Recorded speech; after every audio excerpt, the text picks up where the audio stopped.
Nous,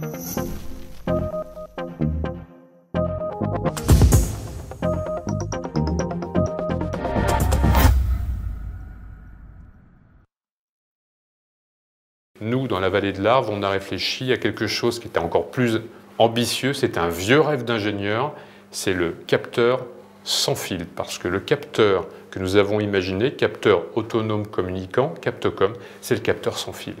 Et ce capteur sans fil, il est capable d'aller chercher l'énergie dont il a besoin pour fonctionner dans le système, par les vibrations, les vitesses de rotation, la chaleur. Il va stocker cette énergie et il va transmettre ces informations sans fil par radiofréquence, par exemple.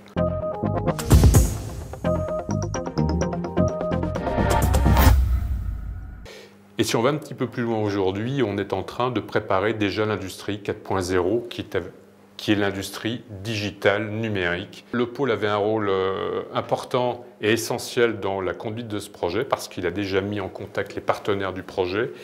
Et ce projet, quand on l'a imaginé, il faut le rendre éligible.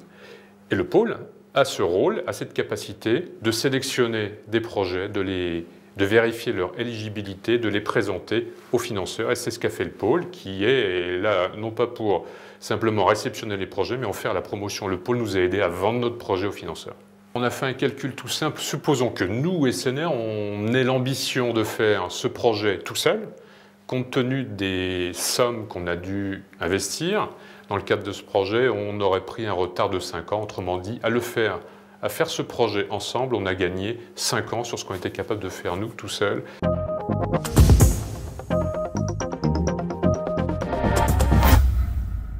Quand je parle du roulement du futur, il a plein de qualités. Il est plus léger, il est plus rapide, il est plus performant, il est plus fiable, mais aussi il est plus intelligent. Chaque composant devrait être capable, avant l'échéance, de dire « je vais avoir une défaillance, j'ai besoin d'une opération de maintenance ».